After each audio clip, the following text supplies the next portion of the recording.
All right, good evening, everyone. Welcome to the District Advisory Council meeting. I'm Cheryl Tagashi, the coordinator from the Categorical Programs Department, and I appreciate each and every one of you being here this evening. Before we get started, can I have our interpretation instructions, please? Good evening, everybody. Para servicios de interpretación, favor de hacer lo siguiente si nos acompaña por teléfono o tableta. Primero, oprima los 3 puntos. Segundo, oprima la opción de Language Interpretation. Tercero, seleccione el idioma Spanish.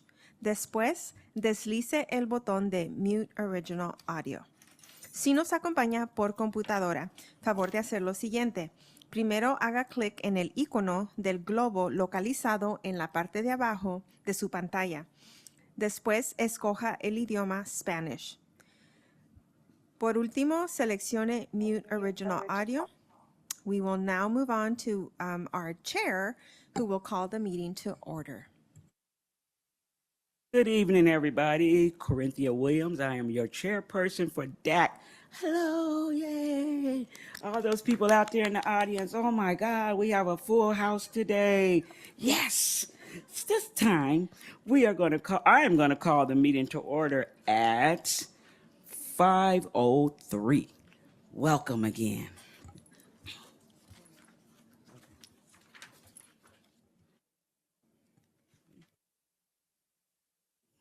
Thank you. Before we move on with the rest of our agenda, I would like to review the hybrid meeting norms.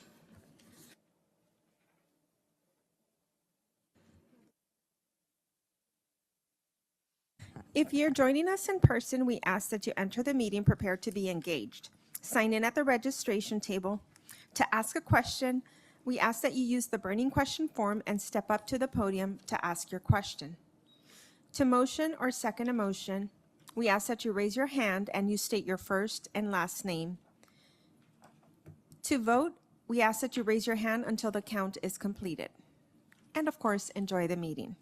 If you're joining us virtually, we ask that you enter the virtual meeting prepared to be engaged. Roll call will be taken by the attendance report. To ask a question, you may type the question in the chat box. To motion or second a motion, please raise your virtual hand or unmute and state your first and last name. To vote, raise your virtual hand and keep it raised until the count is completed. And enjoy the meeting.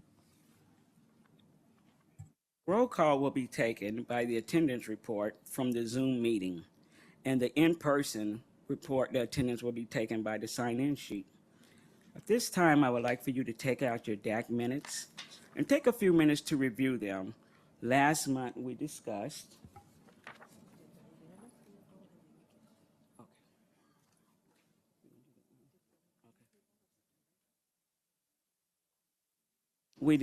the reading and the approval of minutes. Okay, for September the 11th, 2025. Engagement, Dr. Gonzalez, Director of Family Engagement Department, provided an update of parent and family engagement activities, including the use of Title I reserve funds. Nominations and elections, Ms. Tagashi explained the roles and responsibilities for each officer's position, the eligibility. Okay. Ms. Tagashi began with the chair nominations. She asked for nominations from all members who were present in person. Corinthia Williams nominated herself for chair. Mia Cooper seconded the nomination. No one else votes. Okay.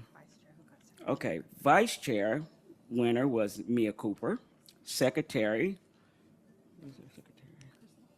Crystal Lopez. Parliamentarian, Karina Myers. Professional development, Ms. Shannon Smith, Assistant Director of Employee Development, presented on behalf of the Employee Development Department and shared details data. Dr. Keisha Handy, Assistant Director of Elementary Instructions, presented an overview of the district's professional development program. Furthermore, Dr. Agnes Kumi, Assistant Director of Secondary Education, presented an overview of the Department Professional Development Program.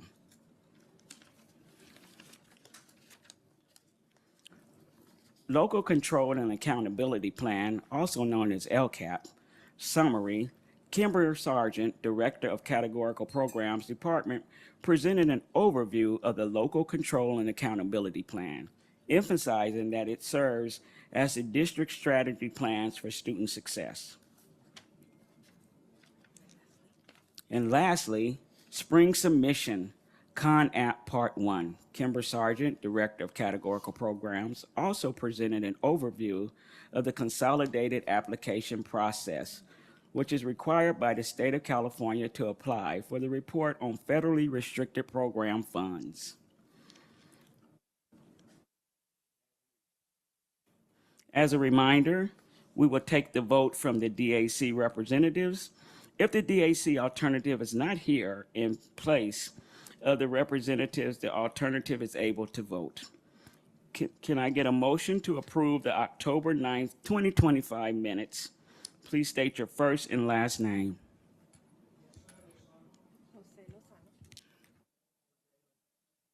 Jose Lozano.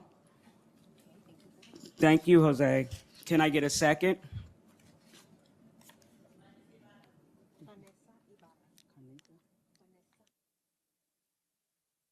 Vanessa Ivada. Any discussions? All those in favor?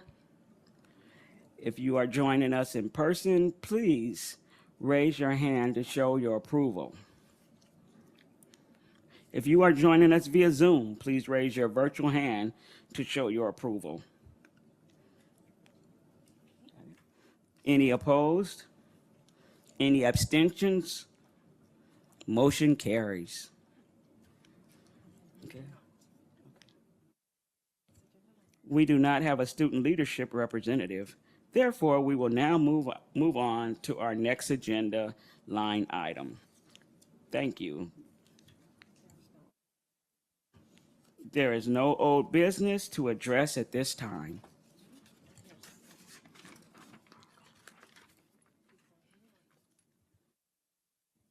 Before we move on to our first presenter, we would like to remind our members and guests to please keep questions in general and refrain from asking student-specific questions.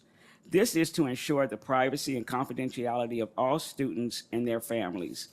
If you do have a personal question, feel free to speak with Ms. Sargent or Ms. Tagashi at the end of the meeting. Thank you for understanding. Our first agenda line item under new business is the Ethnic Studies and Math Adoption. The Elementary Instructions and Secondary Education Department are here to present their information. Welcome. Let's give them a hand, you guys. And we'll let them introduce themselves as they come up. Ethnic Studies and Math Adoption. Who's going to go first? Next slide, please. Math Adoption is first. Good evening, parents. My name is Keisha Handy. I am the Assistant Director of Elementary Instruction, and I'm happy to report on our district math adoption for K-8 students. This has been a collaboration amongst administrators, teachers, and even our community members. This is the first time that we have adopted a K-8 math adoption, so this is fabulous, and we're really excited about that. During our 23-24 school year, our teachers engaged in professional development with Ed Reports to really learn how to develop quality math adoption materials in response to our new math framework and also the California Department of Ed guidelines. In November and December of 2024, our teachers went ahead and voted and adopted our iReady curriculum that we are currently using in all of our kindergarten through 8th grade classrooms within our district.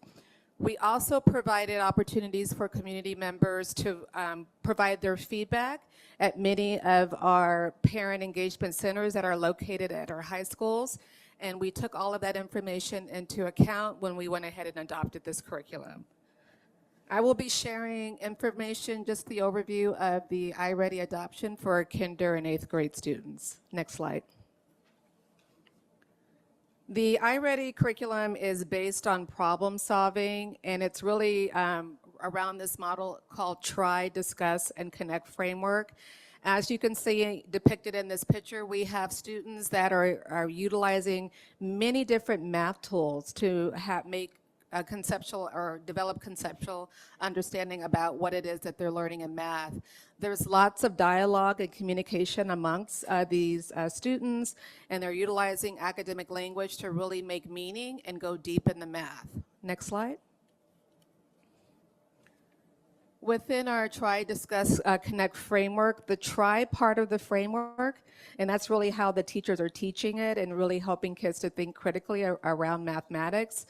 That Try piece is giving students an opportunity to look at math in many different ways and explore using many different math tools and strategies that they've learned, and engage in what we call productive struggle. Because we want our students to be able to solve problems, and we want them to be able to solve problems using strategies and tools that we've provided to them.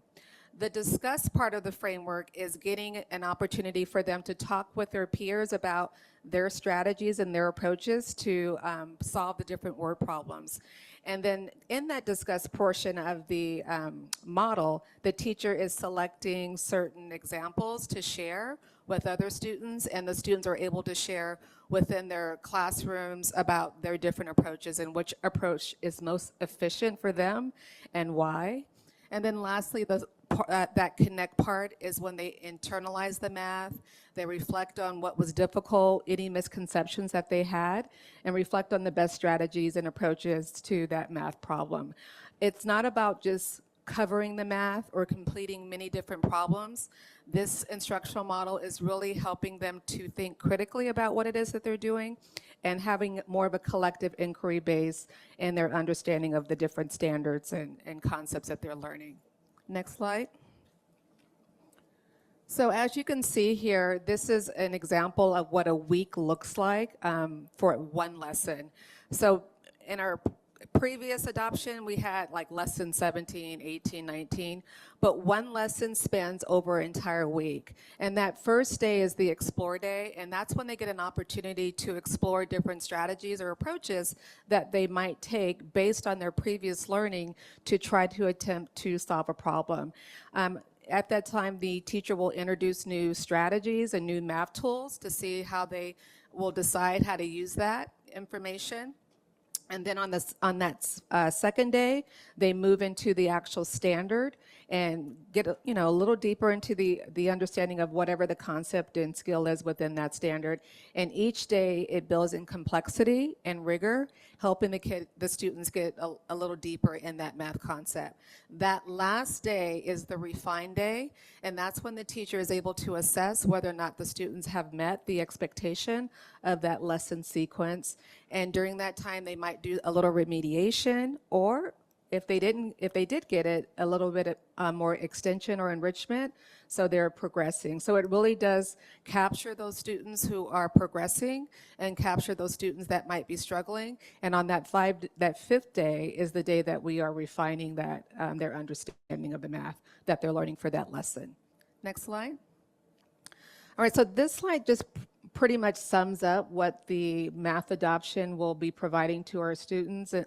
An inquiry-based approach. I really like the last line there, that it says the whole class discussion is strengthened students' understanding and helps them become independent learners. Our goal is that our students become expert learners. They become confident in the math. They develop a positive math identity, and they know that this is something that they can continue to grow and expand on. So I'm really happy that I was able to offer a little bit of information about our newly adopted K-8 math adoption. And are there any questions for me?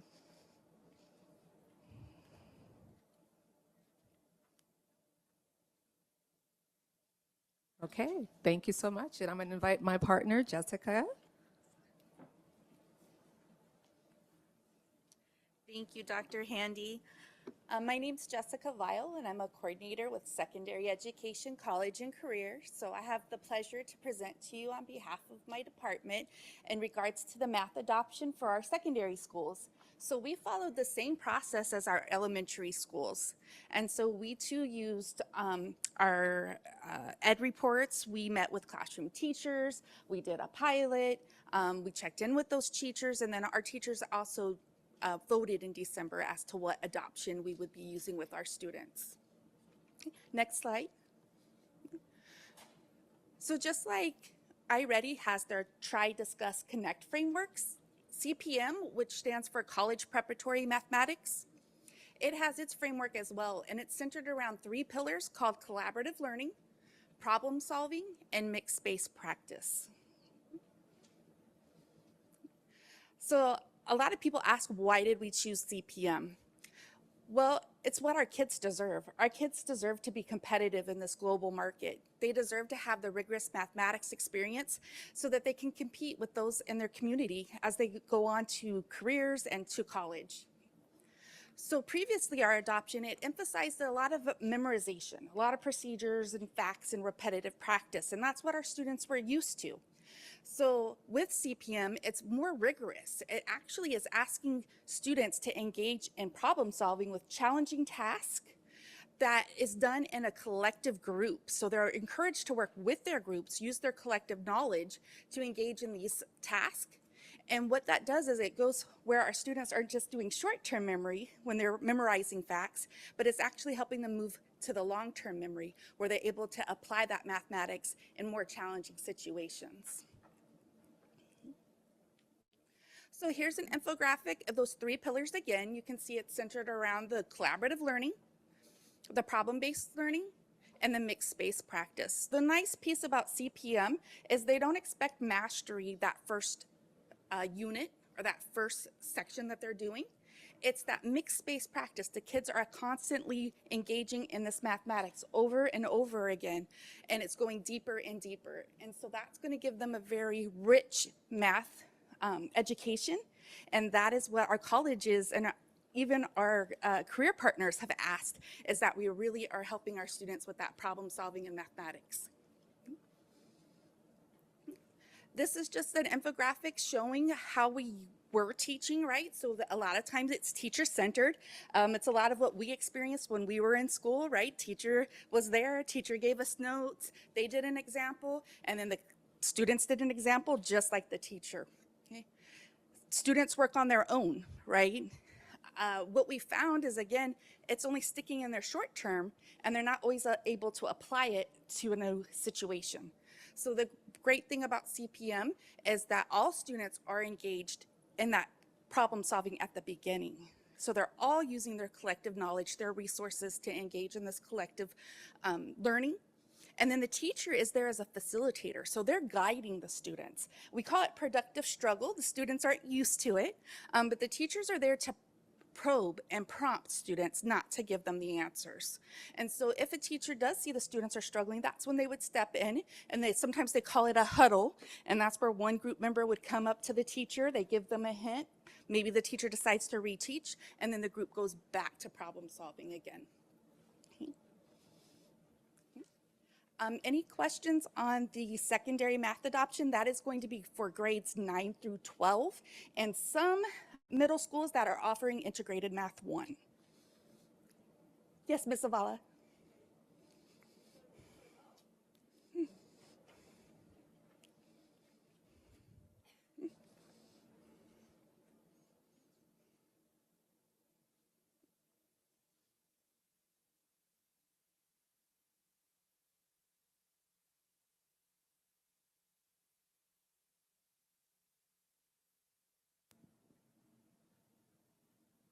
I just wanted to thank you, but also do a little commercial for the collaboration that is happening between secondary education and elementary instruction and family engagement all around the new math adoption.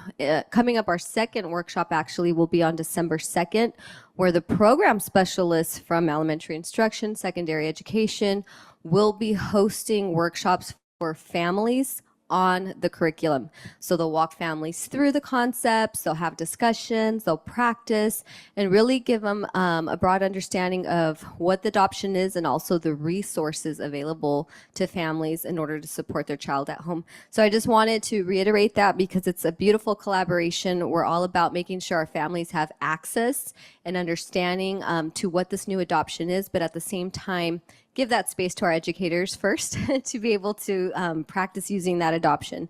But just wanted to put that plug in. We will make sure we send the flyers to our categorical team so that they're shared out. I apologize for not having them with me. But the next workshop will be on December 2nd here at our new Paxum Paxum Welcome Center. Thank you. Thank you, Ms. Zavala. It's been a great partnership. The next item on the agenda that I get to present on is very exciting as well, is the ethnic studies. So in 2021, Assembly Bill 101 was passed, and it is now requiring that students have a course in ethnic studies. So with that, you would want to know, what is ethnic studies, right? And so it's a study of cultures and histories of many of our populations that have been marginalized. And so with a community as diverse as our community, it's an excellent opportunity for them to learn about each other and also to celebrate their backgrounds and their histories. It helps also in understanding like civic engagement, especially as you know, in the climate we're in now, it's very important that our students know their rights and know what they're able to do with their voices. And it helps students see themselves in history. Not all the time are our students represented in all the history that we have, right? So I'm sure many of you have seen our textbooks. I think they've done a great job at getting more diverse, but it's very important with the ethnic studies that they get to see themselves in these histories and get to have that dialogue with their peers and with the teacher. So who is it for? So students in grades 9 through 12 can take it. Right? It is promotes inclusion and empathy and a sense of belonging. It matters because we're trying to build strength within our community, an understanding within our community that yes, we're all very different, but we do have a shared humanity among us. And so they get to share those experiences, they get to learn from one another, and it empowers students to be able to see how they can make a difference in their community. These are the courses. So we wanted to give the students as well as the schools as many opportunities to take the course as possible. Do the students need to take all of these courses? No. Just one of these courses will meet the requirement. And so we have Ethnic Studies and Social Justice, that's a semester-long course. We have Ethnic Studies and Social Justice, that's a year-long course. We also have them in honors in college prep, so that's where you see the CP and the HP. That's the difference between those. One's college prep, one's honors. It can also be attained through the AP African American Studies, as well as the AP United States History. And then there is a Voices of America English option. So depending on the site and the staff and the student's needs, it could be met by any of these courses. Not all of the courses, just one. Any questions about ethnic studies? I have one.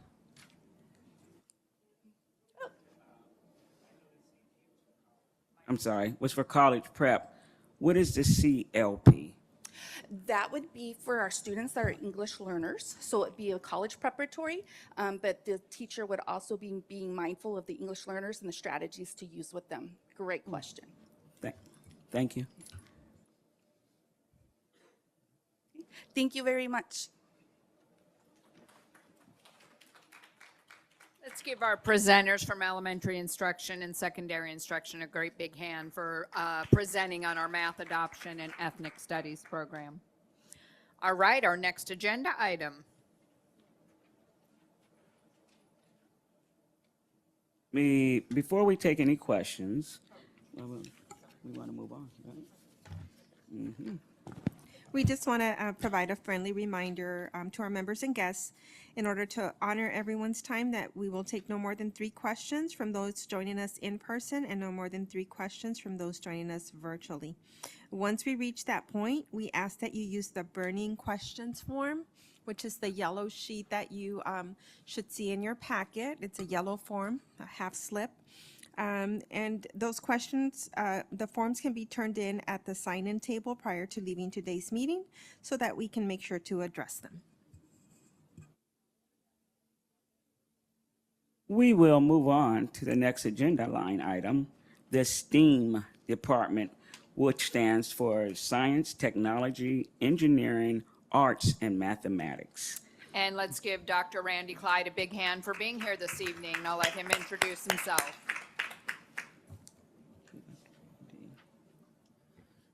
Thank you and good evening.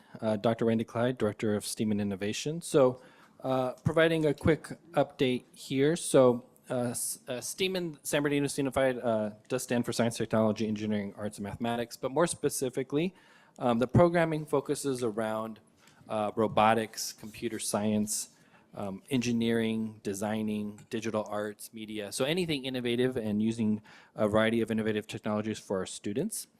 What I want to do tonight is provide an update. So as some of you may know, the department and the programming is relatively new within the district within the last 2 years. And so today, as an update, I wanted to share where we are with our elementary programming.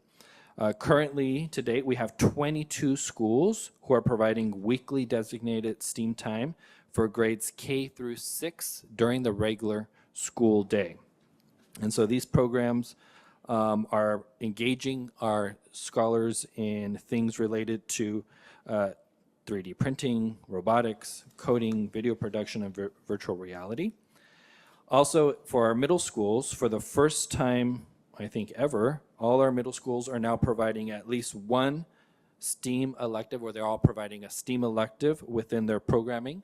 And so that's every single one of our middle schools. So that these are for interested students, so it's not necessarily for all students, but any students who may be interested in exploring that particular elective.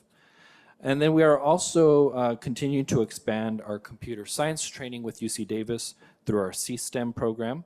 We currently have 72 teachers who have been trained to teach integrated math and robotics coding curriculum grades 3 through 8. And as we continue to look forward, our vision within the district is for all students and all schools to have STEAM experiences. So our current progress is, sitting at around 50%, nearly 50% of our elementary schools already there. Next year, we do plan to add an additional 10 schools in elementary and to start enhancing our STEAM lab facilities with more innovative technology, furniture, and enhanced facilities. Thank you. Any questions? I have a question, and I'm going to Yes. make it really short. On your STEAM facilities and the teaching of it, is this one of the pathways now with the district? Great question. So as you see, this is primarily our elementary and middle school. So all of this is actually vertically articulated to our high school pathways. So when we're doing the work, we did explore what is happening within our high school programming so that we can make sure to give a diverse experience to our students in elementary and middle school so that they can make informed decisions to what they want to do in high school. Are they seeing to it that the pathway is connecting? Because the problem that we had coming from Norton Elementary, the kids were so advanced in their STEM at that time, they didn't do the art portion, that when they got to the middle school, they were more advanced even than the high school, so they were at the college level. Are they seeing to it that the pathways are equally connecting so that a kid continues to grow? Yes, and so that is very intentional work that we're doing. So we meet with our Link Learning College and Career Department on a monthly basis to ensure that we're having that articulation, and it's already starting to happen. So our middle school students, we're having to revamp the curriculum because of what elementary is doing, and the high schools are having to do the same. They're starting to have to revamp their stuff because they're getting more advanced students with these things. So yes, we're doing that work because, as you're right, it's happening. Thank you. Mm-hmm.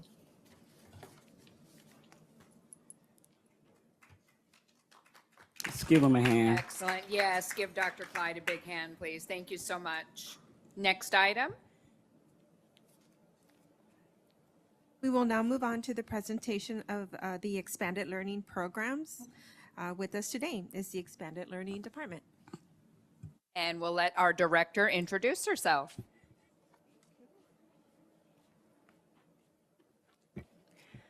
Good evening. I am Ann Pearson, Director of Expanded Learning.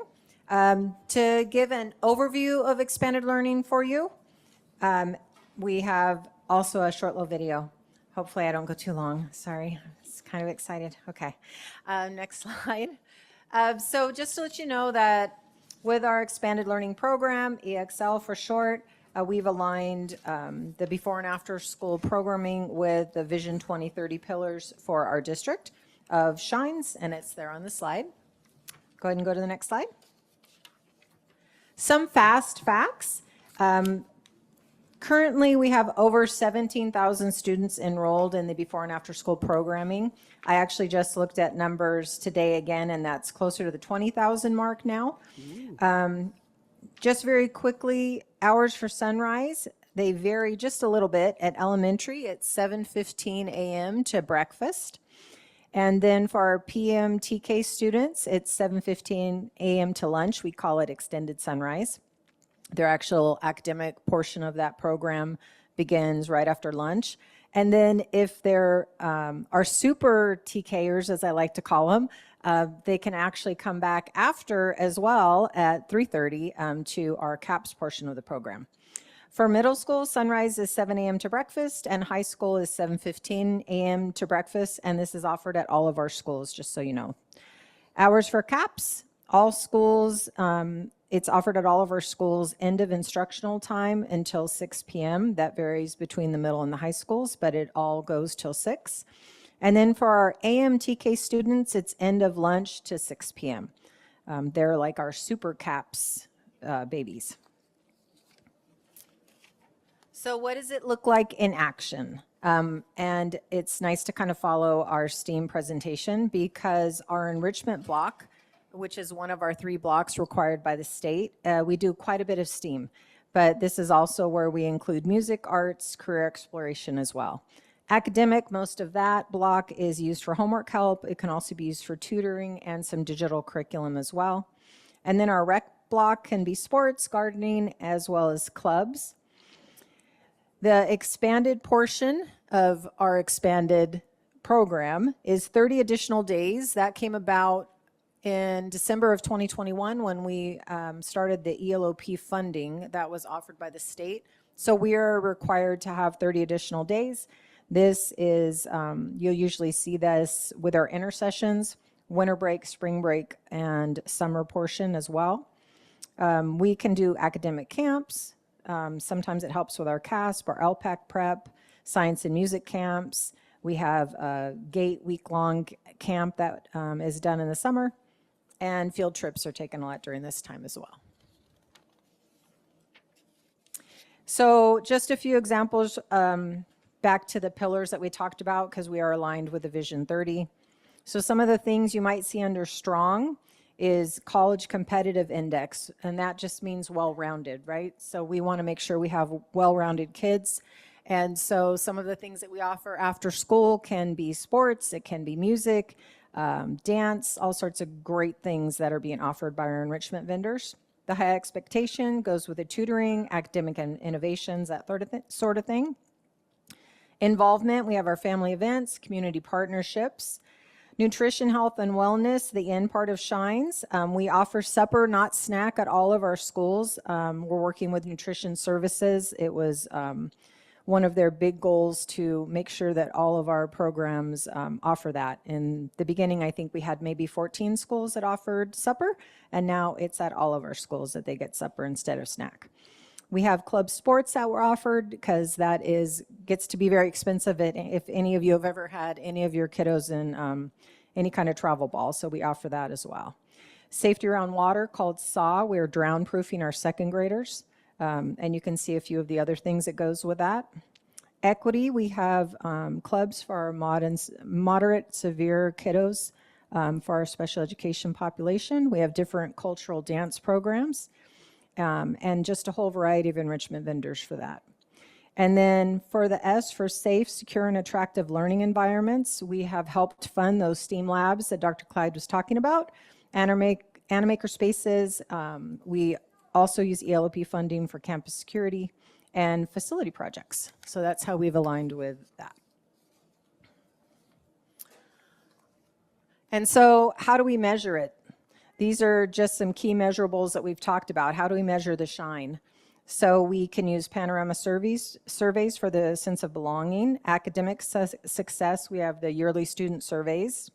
Family engagement, number of EXL events, and we partner with Family Engagement. I saw Ms. Zavala in the back. They are really just do all sorts of beneficial activities for us as well.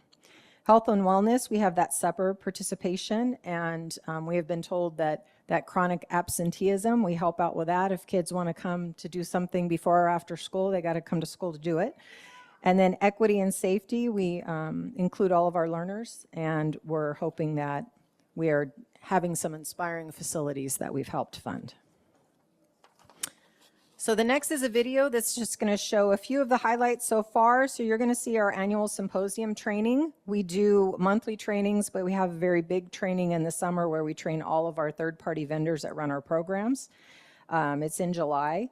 We're also going to show you some of our enrichment vendors, as well as our last big family event, our Brick Blast that we have at Cal State.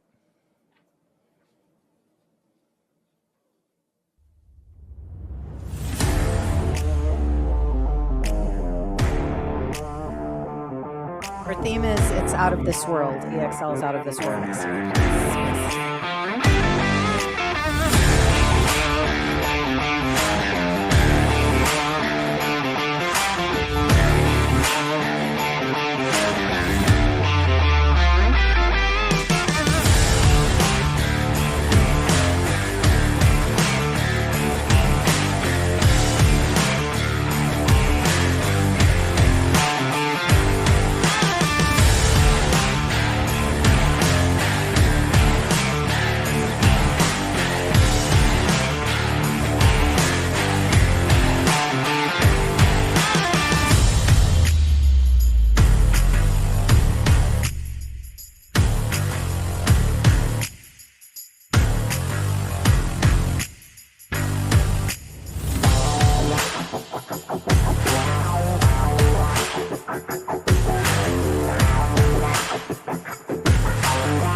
Seemed a lot longer than I thought.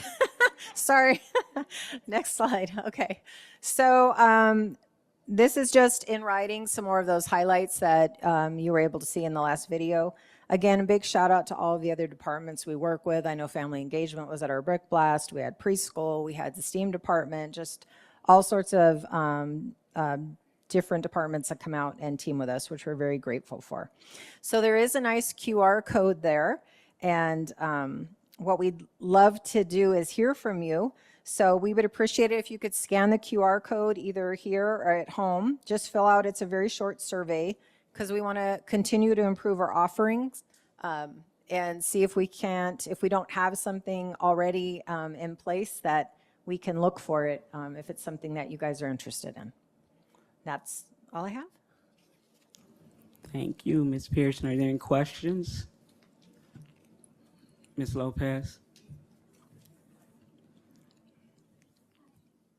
Hi. My question is, for the students that are in secondary school and you have to be enrolled into CAPS in order to, to participate in sports, do they get fed supper? So for the middle school sports, we are in charge of the middle school sports. High school, we're not in charge of the high school sports, that's base program, but middle school we are. Yes.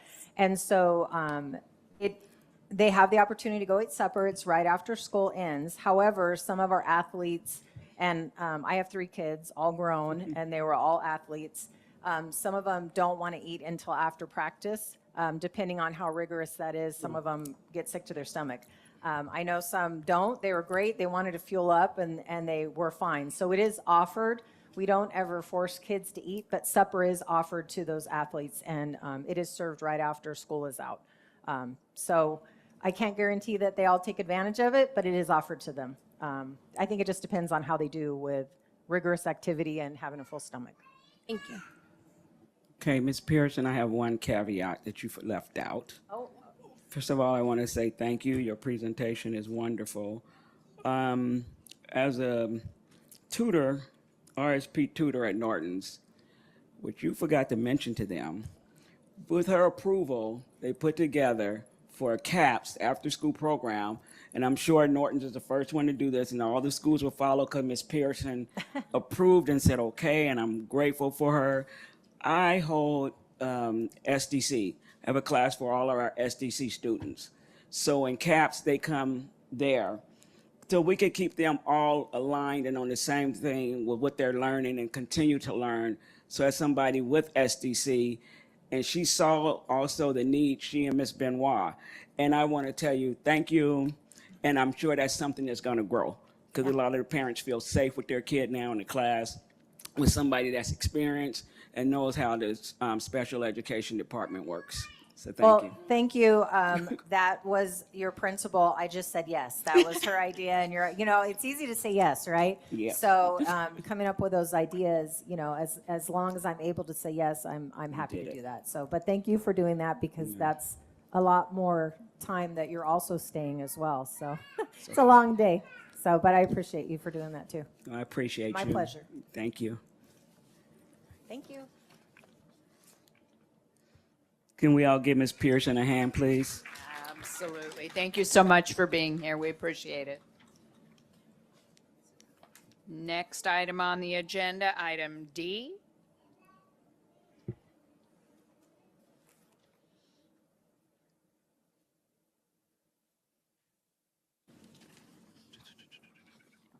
Enrollment and placement. Yes. Okay. We will now move on to the next agenda line item. Enrollment and Placement Services will be presenting information on the signature program and the lottery. Let's let him introduce himself, you guys, as one and only. Thank you. Well, thank you very much. My name is Leonard Buckner, and I am the Director over Enrollment and Placement Services, and my department handles and works with the signature programs at the elementary level. And we also advertise and try to get the word out for, some of our dual programming that occurs at many of our elementary schools. And so, you can go to the next slide.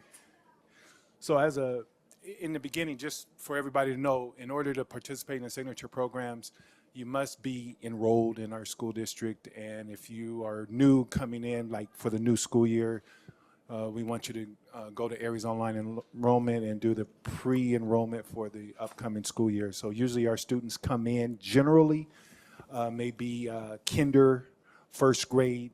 We try to get them in at that beginning stage. It gets a little bit more challenging as they move up in the grades, but most of our kids get into the signature programs at that early primary age of kinder and first. Next slide. The next slide gives you just an overview of my team. The specific name up there that oversees our signature programs is Sylvia Bernal. That's my secretary. And so she's the one that you would communicate with if you need any specific information. And then my other team is there to do the enrollments and transfers and assist in any way that they can. Next slide. That right there is a postcard or flyer, if you will, that has all the information around the signature programs for elementary again. We have signature programs at about 7 to 8 of our elementary schools, and there's a variety like environmental education and technology, fine arts, creative arts, and things along those lines. So our application window will open December 5th, so that's coming up. December 5th through January 19th is the application window.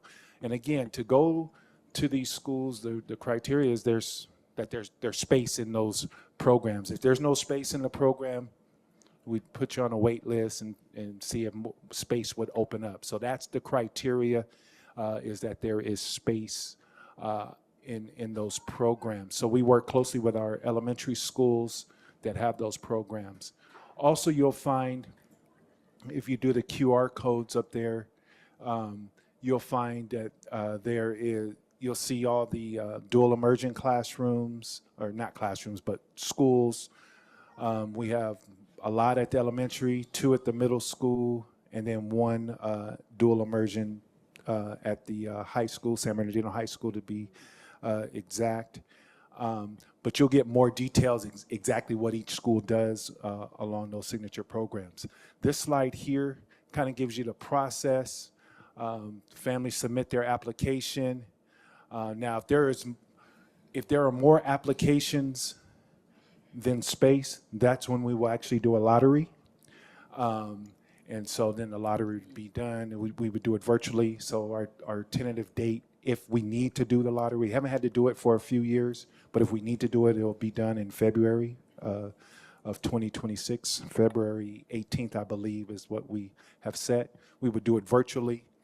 And so families can tune in and be a part of that and see if their student was selected. Next slide. So what you see there, also in the signature programs, you'll see the accelerated kindergarten and Vanguard programs. That's at 7 schools. And we work closely. You see the information on elementary instruction up there because Dr. Clark works with the accelerated kinder programs. And we have 1 accelerated dual immersion program at Muscoy right now. Next slide. Then you see the names of the different schools, elementary, middle, and high school with our dual immersion program, and we work closely with our language assessment center, so you have their contact information up there. I think that's it. Now I don't know if there's any questions for the elementary signature program section. Oh, yeah. Oh, as she's coming up, you keep going. As she's coming up, this will be going out into the parent square. We're also going to send them out paper-wise home, send them in the mail. So those should be coming so families can, hopefully every resident gets it and makes a determination.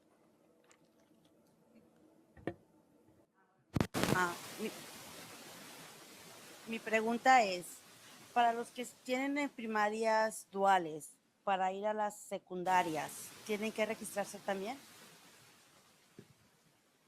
My question is, for the elementaries that have the dual and they're going on to middle school, do they also have to register or enroll?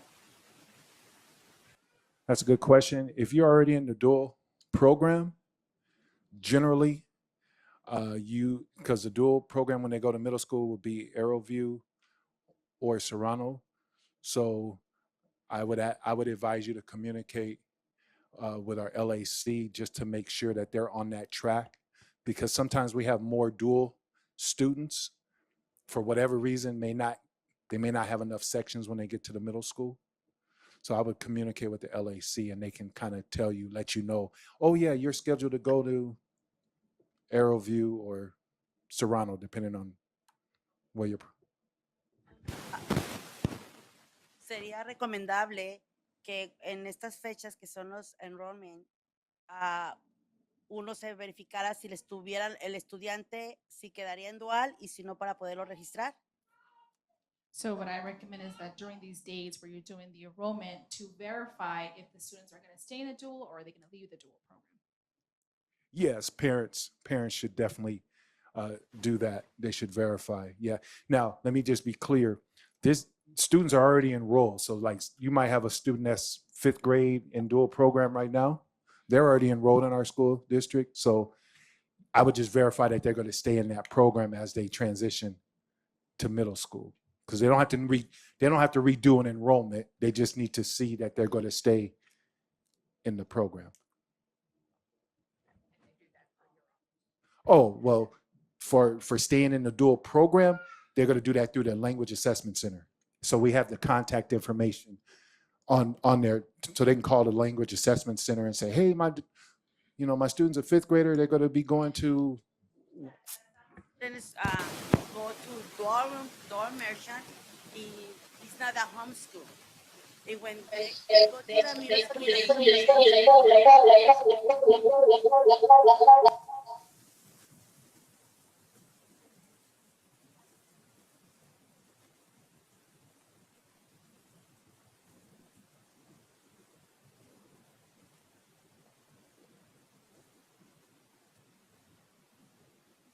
So, yes, sometimes when you're going in a dual immersion program, it is not your home school. And so you want to work with the LAC, because if you're not at your home school, whether it be in elementary, you may have to catch a bus to go to the school where the dual immersion program is, or things along those lines.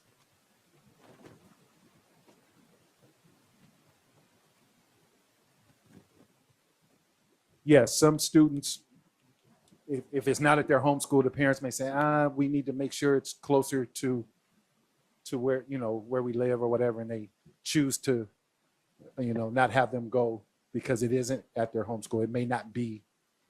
So, yeah. when they get to the middle school, there's no more dual immersion for them. Yeah, that's why you want to check with LAC, because they can make sure they can guide you and like, yes, we can do this, or whatever the situation might be. Okay. Thank you. Mr. Buckner, one quick, it's not a question, it's just that if you can explain to some of the people that probably don't know, what does dual immersion mean? So dual immersion is a program that we do very well in San Bernardino City Unified School District. It's where students can have the opportunity to learn Spanish and English, beginning, kinder and progressing. And many students continue through middle school, and they go to San Bernardino High, and they'll graduate high school, and they'll have a distinguished, a biliterate and bilingual seal on their diploma when they graduate. And a matter of fact, thank you for asking that question, because one of the things that we're really looking for is we're encouraging more Spanish speaking students or families with Spanish speaking students to become a part of the dual. Right now, we were talking about the compositions of classes, and sometimes we have more English speaking in the classes, but it's a little harder to teach dual because they still have to speak in Spanish, and if you're English only, you may not know at that level of Spanish. I'm not saying that we don't want English only, we do, but we like to get a 50-50 is the ideal, so that not only is language being learned, but culture and different things about Spanish speaking language and things along those lines are being learned by both. And so English culture and Spanish culture. So yeah, 50-50 is the ideal. So if you know of Spanish speaking families that have Spanish speaking students coming into kindergarten or first grade, if they don't do kindergarten, or even TK, because right now we have one, I think we have one dual TK, if I'm not mistaken. So please have your children become a part of the dual program. Now, one more thing, and then I'll stop. I'm sorry. One of the benefits of being dual too is that generally the data shows that our students that are dual, that have two languages, speak two languages, they perform better, they do better overall academically, and it just opens up a whole world of opportunities because they can also work in areas where they speak Spanish, because it happens to be Spanish and English here where they speak Spanish, and they can work in English, so it gives them double the fun. So we encourage you to become a part of the dual program. That's right. Let's give Mr. Buckner a hand, Wait, everybody. I have one more question. Well, not a question, but we also have, can you talk about Bingwang? Because they have, is it Bingwang? The three languages, correct? Belvedere. Thank you. Belvedere. So Belvedere has trilingual immersion. Wow. And so we have the Spanish, we have the English, and then they have 10%, if I'm not mistaken, it's 10% Vietnamese. So they're learning some initial Vietnamese language, which I don't know that we have that anywhere else in the county. But we have it here in San Bernardino City Unified School District, so that's a big deal. And so yes, that's at Belvedere. So that's another piece.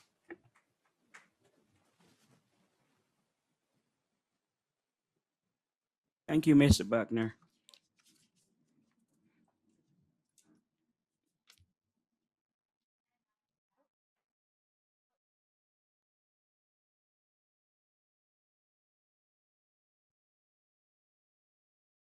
There we go. So again, my name is Jessica Vile, and I'm a coordinator with Secondary Education College and Career. Our department is part of the Middle School Lottery Magnet Schools, and so we represent Cesar Chavez, Richardson Prep, and Rodriguez Prep. Our director is Dr. Sudha Venkatesan. In our office, we have Lily, Cynthia, Mavita, Liz, and Jan. So we have numerous staff members that are able to assist anyone that has questions, and they are bilingual. So if at the end of this presentation you do have questions, note the phone number there. It's 909-473-2077. And we do have a specific email address too. It's called middleschoolLottery@sbcusd.k12.ca.us.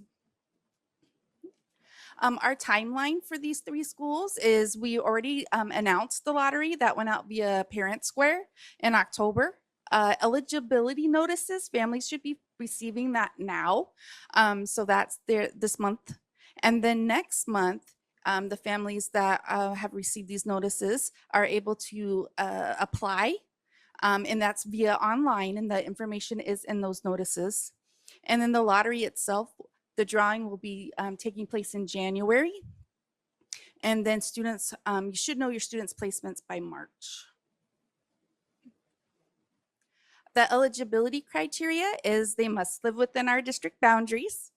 And for their state testing, we're looking at students that are scoring at least within that 35th percentile of the NWEA, and at least a 2 or higher on the CASP for both ELA and math. We do look at behavior and attendance as well. The lottery process itself, we're looking at 5th, 6th, 7th grade. It's really depending upon the school. Not all schools have 6th grade. So we do go ahead and screen those families for 5th, 6th, and 7th grade students. The eligible students, they're notified via mail and also email and through Parent Square. And so it's really important that families keep their ARIES information up to date, because that is the information that we're using to contact families. The parents or guardians must complete one application per student. I know that can get confusing, but if you do have more than one student, each student does need their own application. After the lottery, parents will receive an acceptance letter, or just as Mr. Buckner had mentioned before, because spaces are limited, they will receive notice that they're on a wait list. If accepted, parents do need to complete the online enrollment form to accept or decline the child spot for that school or program. There is a sibling rule. So if you have a student that's already attending a magnet school, and then you have a sibling that is also meets the criteria, that is an important part, they too need to meet that criteria, then you would go ahead and the eligible students won't need to be entered into the lottery. They actually go onto what's called a priority list. And then the sibling policy only applies when the student resides at the same address. There's also a clause for employees. So if employees wish for their students to be considered for the lottery, that is where the address piece is waived. So that's the only stipulation there for employees. Specialized programs. So for Cesar Chavez, they are an IB program. So that's an international baccalaureate program. And they do feed into Arroyo Valley and Cajon for high schools. For for Richardson Prep, they are known for their engineering and design. And so it does have a focus on that STEAM piece.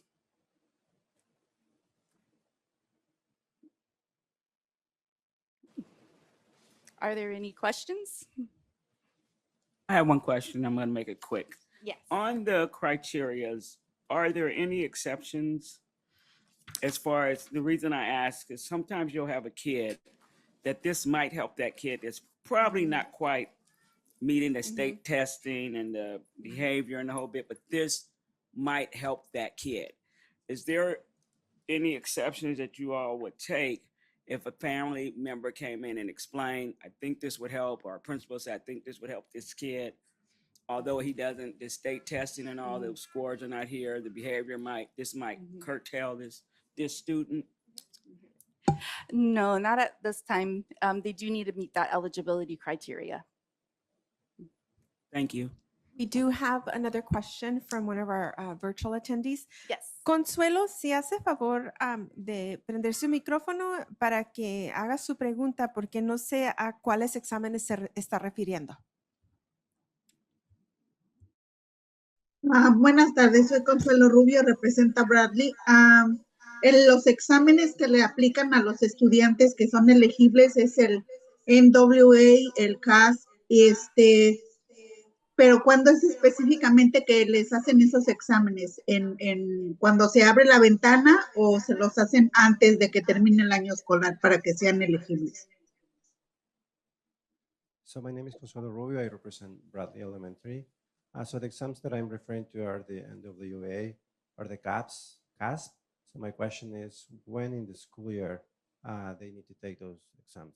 Oh, yes. So for the NWEA, that's administered 3 times a year. The 3rd time is optional depending upon the school site. So those exams are administered in fall and then winter, and then there is a spring date. I don't know the months off the top of my head, so forgive me on that. That is the internal district benchmark, so to speak, is what we use for math and English.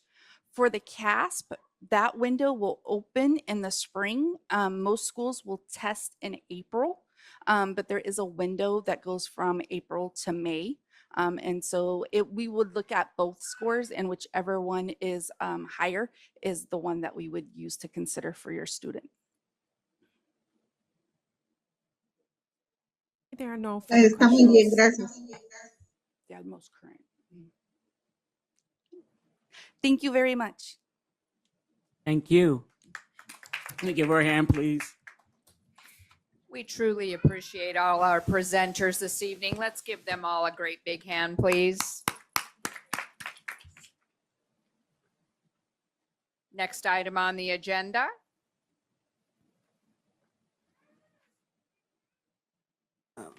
new business. So we are doing our annual approval of the DAC bylaws.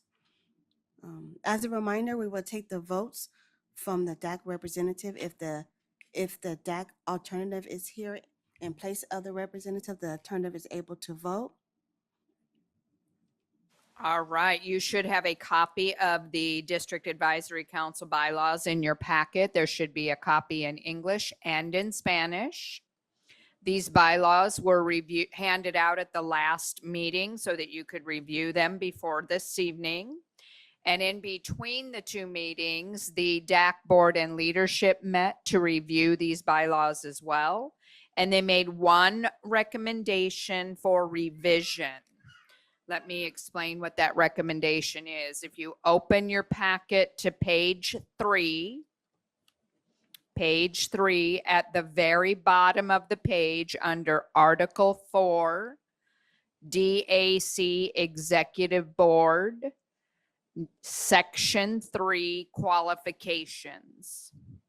It currently reads that executive board members shall be active participants of the school site council they represent prior to election. Our DAC board and leadership reviewed that and would like to make a change to executive board members shall be active participants of the district advisory council they represent prior to election, which means they've got to be participants in school site council as well as district advisory council. Any questions about that revision? I'm seeing heads. That sounds like it's a good idea for that change. I have a question. Question. Okay, so can you just repeat that for I can process it, for I can understand it? Absolutely. So as it reads right now, I'm repeating what it currently reads, and then I'll repeat what the revision would be. So it currently reads Section 3 qualifications read executive board members shall be active participants of the school site council they represent prior to election. This is for our board right here. Okay. Well, you have to be a member of school site council to be elected to DAC, or an alternate could be a non-member, right? We have to be a parent through school site council. What our board and leadership discussed was changing executive board members shall be active participants of the district advisory council itself prior to election. Does that make sense? Okay, because your school site council elects the member to come to DAC. So you've been working with school site council, and then they elect you to be a member of DAC, right? Okay. So I will turn it back over to our board here to ask any questions about the bylaws, see if there are any questions, and move on to the approval.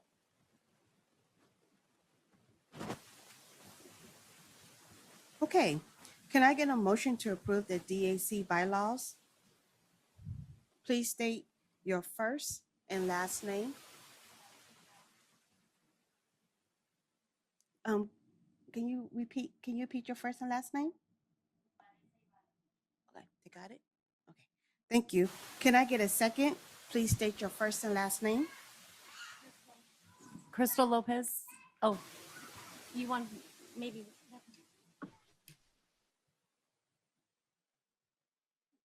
Thank you. Any discussion? All those in favor, if you're in person, can you please raise your hand? And if you are on Zoom, please raise your virtual hand. Keep those hands held high so we can take that vote.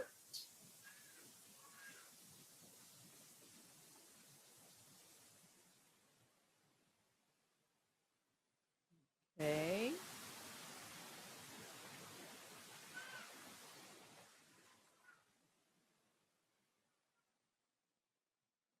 Any opposed? Any abstentions? Motion carries. Excellent. Next item on the agenda. Oh, well, look like we are doing the gift of time tonight. After And public so- comment. Well, yeah, I was going to say that. You didn't give me an opportunity. That's why I was like, oh, okay. So this is the time for public comment. Does anyone have a public comment within the previews of today's DAC agenda? If you do, please walk up to the podium I would like or to s- raise your I- virtual hand. Yeah, I would like to say I want to thank the presenters that came out and gave us all that wonderful information. We really do appreciate it so much. Absolutely. Let's give them all a great big hand. That was a lot of great information this evening for you. It doesn't have to be related to DAC, right? It's a community event. Can I, Would you like to make an announcement about a community event for our district? it's for the community of San Bernardino. It's a parade. Please do.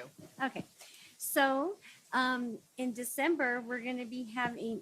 I say we because I'm every year I'm with the parade, and it's called the Community Ho Ho Parade, and we go from one side of the city. It's 4 nights that take place, and we go in our cars and we start at like Little League in the north end of San Bernardino, and then we'll end like at Nunez Park. We have different routes, and it's there is a if you go on to Google and go to www.hohoparade.com, you will be able to see the map and the dates and the times, and at the end of the event your kids can see Santa. Excellent. Thank you so much. Cheryl, we did have, before we close, we do have another question. And before I go into that question, which we can have secondary answer, they asked, was the middle college lottery discussed? The person who's asking had to step away from the meeting really quick, so they're just wondering if the middle college, lottery was talked about. Middle college? No, it was not presented this evening, but we can get some information and share that at a later time. Okay, thank you. And then this question, just for Ms. Maldonado, who is joining us virtually. Ms. Pierce, who oversees the Expanded Learning Department, she is no longer with us here in the building, but we will make sure to get the contact information to you, and we'll also get the questions to her.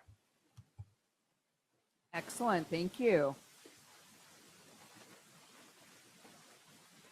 Just so you know, there is a middle college website with information regarding their program and the lottery for that program. So you can take a look at that on our district website for middle college.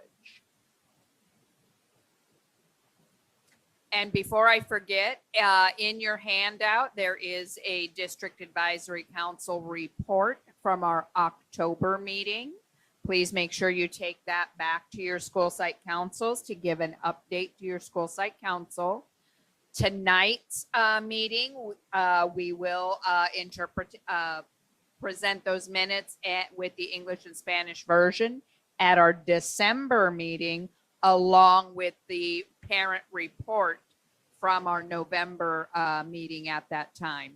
It takes us a little while. We have a wonderful team of staff members who pull all this together after each meeting, but it does take a little while. Sometimes we have phone calls asking, oh, do you have the report from the meeting you had last night?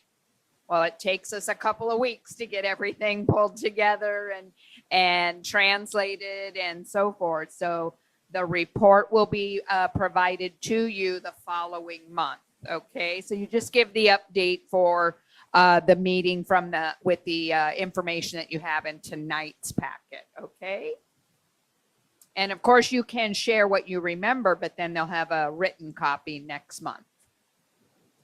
I also want to share one thing before we end public comment is today is the big day, November 13th, when our dashboard information have been updated. So I would suggest to go and look at that, the California dashboard. Our school district is moving in the right direction. We have made some growth, which we need to celebrate. And then if you also, you can look at your child's school or any other school you want to look at in the district, and across the board, they have made some growth as well. So I just wanted to say that we are moving in the right direction with the wonderful leadership that we have. Excellent. And that Thank you so includes much, Ms. everybody. Cooper. Excellent. Thank you. All right. I think we are ready to adjourn our meeting and give you some found time, about 45 minutes worth. If there's no further comments, we would like to adjourn the meeting at 6:15.